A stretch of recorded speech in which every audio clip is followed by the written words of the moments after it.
It's Monday, September 2nd, 2024. Thank you so much for joining me today. Hope everybody's having a great Labor Day weekend. Be safe out there. Have a good time. Be careful. But thanks for tuning in today. Please like, share, subscribe, all that good stuff. Printed up some articles, reading some of this news this morning, a few things I want to talk about. Nothing really in order here. Feel free to comment down below on any of this. Ford recalls over 90,000 vehicles in response to risk of engine intake valve breaking. This on Fox Business. Engines affected. 21 to 22 Broncos, Edge, Explorer, F-150s, Lincoln Aviators, and Lincoln Nautilus. So this is your 2021s to 2022s. What the F is going on here? Again, another massive recall from another automaker. It is unbelievable. The quality of automobiles, trucks, SUVs, the quality of food, everything is just falling apart. Especially things that were assembled in 21 and 22.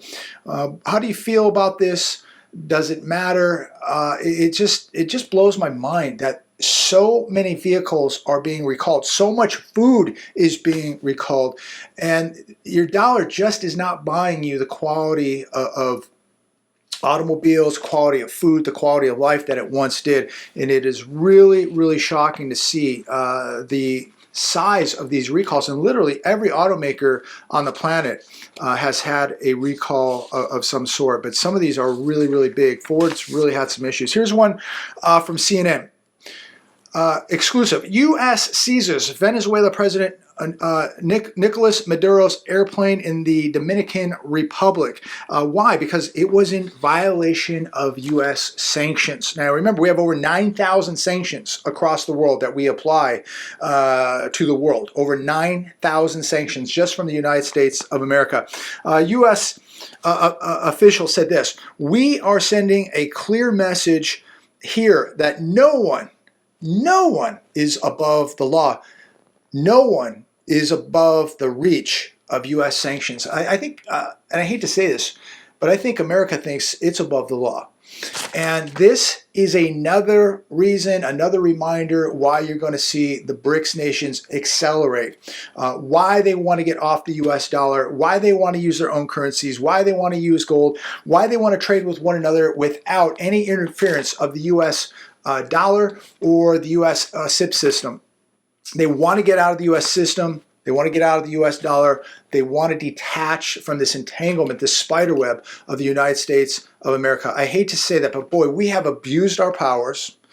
These, 9,000 plus sanctions across the world, seizing airplanes, seizing yachts, we're doing it all, seizing bank accounts, seizing other assets. This is why the world despises us. This is why the world is going to go to the BRICS. And this is why it's happening right now, right before your very eyes. And it is going to accelerate faster and faster with more nations getting out of the dollar and going to the BRICS nations. And this is going to be extremely inflationary as those dollars come back to America.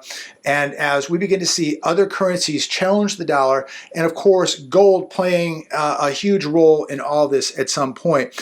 But we're doing this to ourselves. It did not have to be this way. The sanctions, the wars, the weaponization of the U.S. dollar, you can expect that the BRICS nations are not going to go away, that they are going to challenge the United States. Here's another one. Black Swan catalyst and a significant change in sentiment.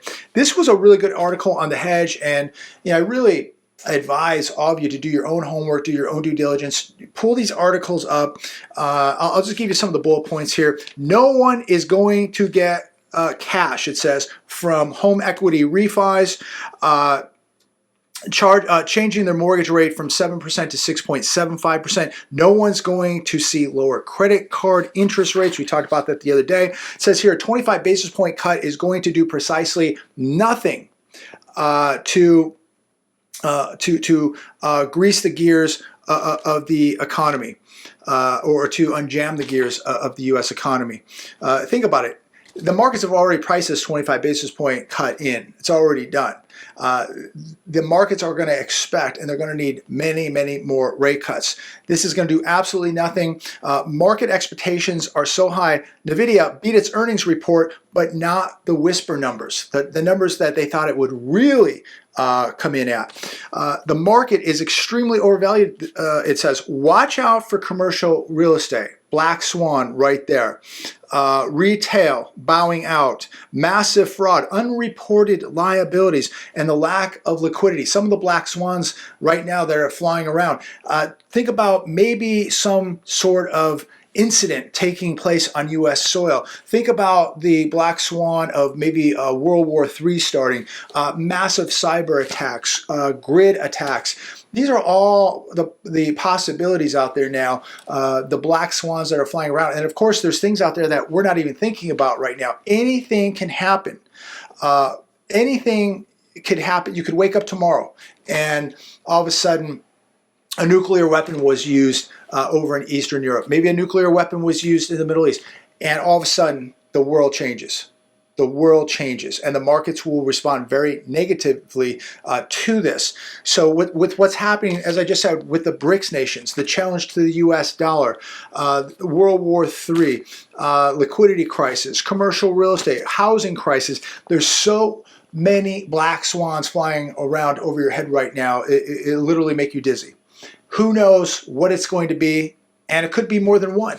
And so a good article, it goes very, very in-depth, but that's just some of the highlights there. If you get a minute, check it out. Here's another one, David Stockman, on the mother of all housing bubbles. This also on the hedge, David Stockman, brilliant guy. As the bubbles just keep getting bigger, they just keep inflating these bubbles, ladies and gentlemen, and we all know throughout history, there has never been a bubble that hasn't popped. This one is going to pop too, and when it does, it is going to be the mother of all bubbles. Market value of owner-occupied residential real estate at the present moment stands at $46 trillion, which is nearly 2 times its pre-crisis level of $24 trillion in the fourth quarter of 2006. And we saw how that turned out. Not too good. It's also 8 times its level when Greenspan took the helm at the Fed back in 1987. I mean, these numbers are huge. It goes on. Market value of owner-occupied housing as a percentage of GDP since 1971. Second quarter of 1971, it was at 79%. Second quarter of 1987, it was 117%. 2006, fourth quarter, 172%. Today, in the first quarter of 2024, market value of owner-occupied housing as a percentage of GDP since 1971, today, 175%. It says here, here's the thing that the U.S. economy, it was actually healthy. The U.S. economy was healthy in 1971. Between 1953 and 1971, real median family income rose from $38,400 to $62,700, a robust 2.8% per year. It goes on to say, with Mr. Stockman here, in 1971, mortgage debt was $325 billion. In 2006, it was 33 times that at $11 trillion. And the article goes on. It's very informative. If you get a few minutes, check it out. But I was watching a video yesterday from some gentleman, and he was telling us all the reasons why we're not going to have a housing collapse. And then when you read this article with David Stockman, and David Stockman, I think, is a pretty smart guy, pretty brilliant. He's telling you that we're going to see a historic housing collapse. And I truly do believe that that's going to happen because liquidity is drying up. It's going to get much more difficult to buy a home. There's too much debt out there, too many people losing jobs. And it's just going to get more and more difficult. The buyers are just disappearing. And we have more and more homes coming on the market. People are getting older. They're selling homes. All the new construction that's coming on the market, all the multifamily, and all the job losses. So just connect the dots. Here's another one from the hedge. The failure of economics statistics. There is a reality, it says, around the United States. Restaurants are struggling, bills eating household income, jobs ever less secure, cost soaring for all enterprise. Even the local dollar stores are hitting hard times.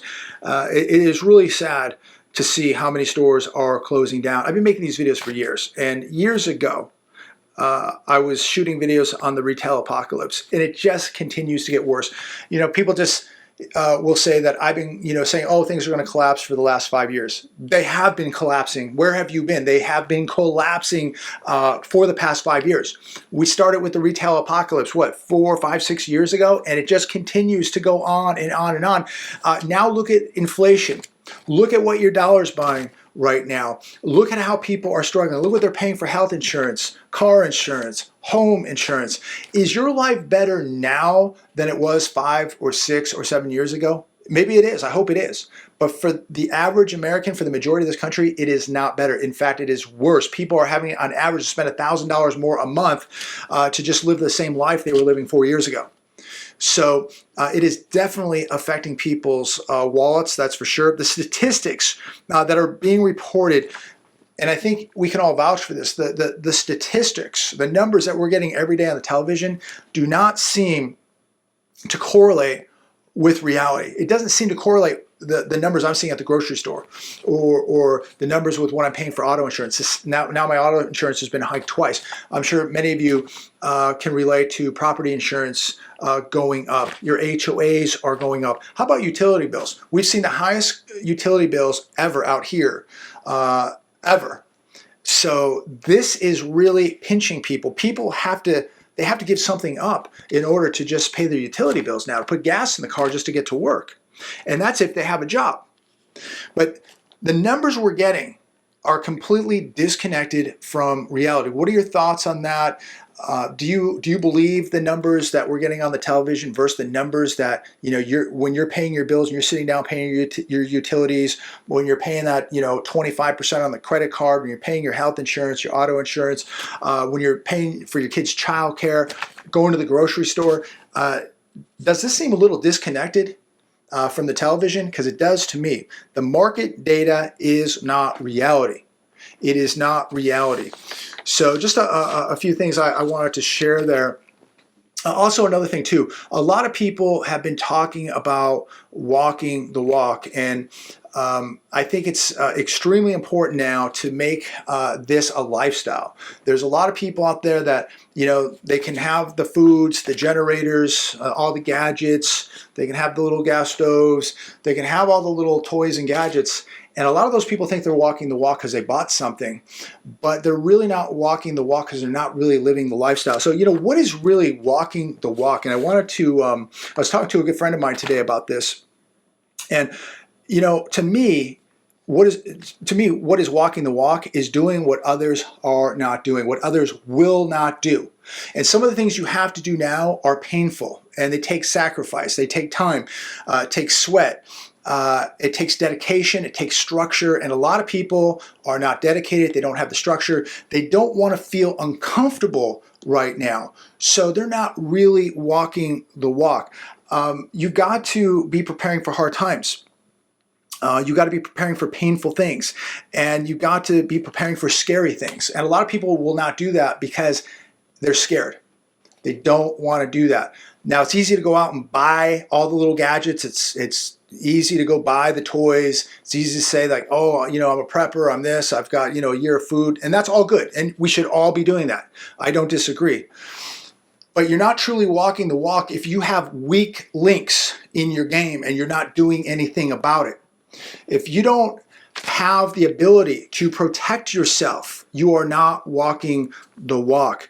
Everyone wants to do the easy stuff, but they don't want to do the hard stuff. They don't want to put the work in. They don't want to face their fears. I believe truly that you got to be able to know how to physically protect yourself. You need to be getting in shape, but not just in shape. You need to make sure that your body can defend itself. Jiu-jitsu, wrestling, Muay Thai, boxing, whatever. You need to be learning skills right now. You cannot buy this stuff, ladies and gentlemen. See, that's the thing. People can go buy the gadgets, but they can't buy the skills.